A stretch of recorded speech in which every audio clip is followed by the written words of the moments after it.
एक गुप्त समाज, एक क्लब या एक संगठन वह है जिसकी गतिविधियां, घटनाएं और आंतरिक कामकाज सदस्य या गैर सदस्यों से छुपाए जाते हैं। यह ग्रुप समाज में अपने अस्तित्व को छुपाने का प्रयास कर भी सकते हैं और नहीं भी।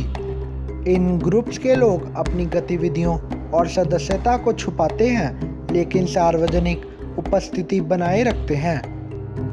लेकिन इस वीडियो में मैं आप सबसे उस ग्रुप के बारे में बात करने जा रहा हूँ जिसे आज से करीब 2500 साल पहले प्राचीन भारत में सम्राट अशोक ने स्थापित किया था। भारतीय इतिहास में कुछ ही शासकों को उनकी महानता के लिए याद किया जाता है और सम्राट अशोक उनमें से एक हैं। वह मौर्य वंश के तीसरे शासक थे जिन्होंने लगभग 36 वर्षों तक पूरे भारतीय उपमहाद्वीप पर शासन किया।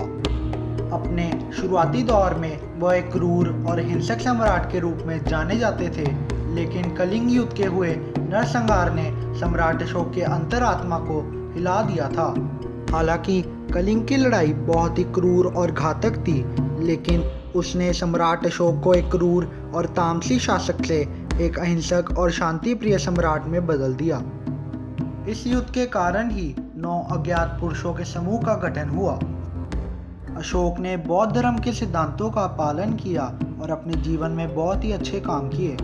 अशोक की मृत्यु के बाद मौर्य वंश केवल 50 वर्षों तक ही चल पाया। इसके अलावा भारत में बौद्ध धर्म का प्रभाव कम होना शुरू हो गया था, लेकिन अन्य दक्षिण एशियाई देशों में इसका उत्कर्ष शुरू हो गया था।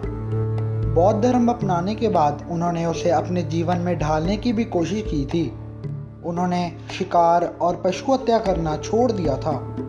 बौद्ध धर्म के प्रचार के लिए अशोक ने अपने प्रचारक नेपाल, अफगानिस्तान, श्रीलंका, सीरिया, मिस्र और यहाँ तक कि यूनान तक भेजे।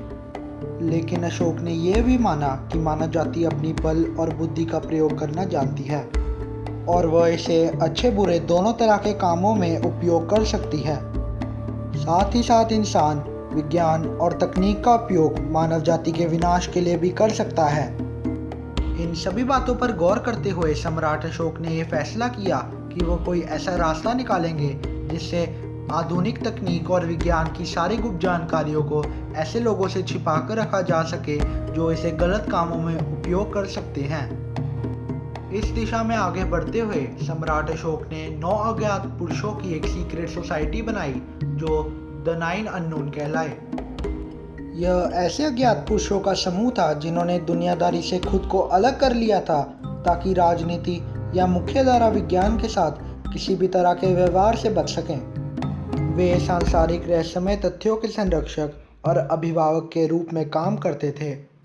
उन्होंने कई सभ्यताओं को बनते और बिगड़ते हुए देखा है, फिर भी वे कभी भी हस्तक्षेप नहीं करते थे या किसी प्रकार की सक्रियता नहीं दिखाते थे, लेकिन मानव जाति उत्थान के लिए हमेशा कार्यरत थे। विज्ञान के 9 समर्पित अनुयायियों को चुना गया और प्रत्येक को मानव जाति के किसी एक विशिष्ट क्षेत्र से संबंधित ज्ञान के संकल्प वाली किताब दी गई। इस समूह में हर समय 9 लोग होते थे। इन 9 अज्ञात व्यक्तियों को अमरता के रहस्यों को उजागर करने और अनंत काल के लिए अपनी स्थिति को गोपनीय बनाए रखने के लिए कहा गया था। प्रत्येक व्यक्ति को जो पुस्तक दी गई थी उन्हें उनमें कई नई बातों को जोड़ना था एवं पहले से संकलित ज्ञान को संशोधित कर सही करना था। आइए अब जानते हैं उन 9 अज्ञात पुरुषों की पुस्तकों के बारे में। Propaganda and psychological warfare. पहली पुस्तक में प्रचार और मनोवैज्ञानिक युद्ध की तकनीक थी। यह एक महत्वपूर्ण पहलू था क्योंकि अगर कोई भी जनता की राय को ढाल सकता है तो कोई भी दुनिया पर राज कर सकता है। फिजियोलॉजी पर केंद्रित दूसरी पुस्तक में समझाया गया है कि किसी व्यक्ति को बस छूने से कैसे मारा जाए। इसमें तांत्रिक विद्या का उत्क्रमण शामिल है। माइक्रोबायोलॉजी। तीसरी पुस्तक में माइक्रोबायोलॉजी और जैव प्रौद्योगिकी पर चर्चा की गई है। उन्होंने स्पष्ट रूप से एक दिव्य अमृत विकसित किया था जिसके कारण वह 9 अज्ञात लोग आज तक अमर है और इन 2000 वर्षों तक जीवित रहे हैं। एल्केमी। चौथी किताब एल्केमी यानी धातुओं के प्रसारण से निपटती है।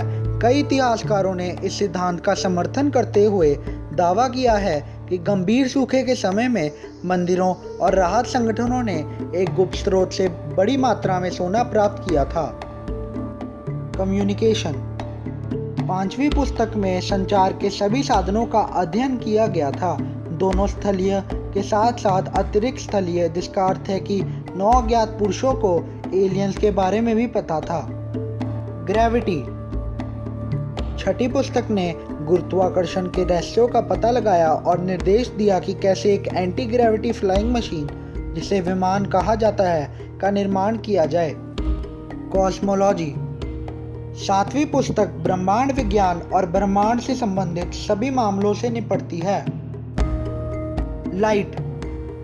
8वीं पुस्तक में प्रकाश के गुणों पर चर्चा की गई है, जैसे कि प्रकाश की गति और इसे हथियार के रूप में उपयोग करने के लिए इसकी गति को कैसे बदलना है। सोशियोलॉजी। 9वीं पुस्तक समाजशास्त्र के बारे में थी। इसमें मानव समाजों के विकास के नियम और उनके अंतिम पतन की भविष्यवाणी करने के साधन शामिल थे। इस प्रकार इसमें संपूर्ण संस्कृति या सभ्यता को बनाने, पोषण करने और नष्ट करने के तरीके शामिल थे।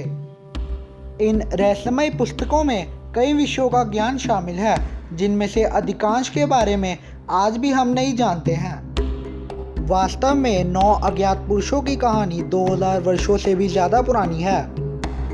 एक अंग्रेजी लेखक टैलबर्ट मंडी ने साल 1923 में द 9 अननोन मैन नामक एक पुस्तक को वितरित किया, जिसमें 9 पुस्तकों का सारांश था। इस सारांश को बड़े पैमाने पर स्वीकार किया गया है। सम्राट अशोक की इस दूरदर्शिता को देखकर ऐसा कहना गलत नहीं होगा कि वह दुनिया के सबसे बड़े राजाओं में से एक थे। Thank you for watching my video and जय हिंद, जय भारत।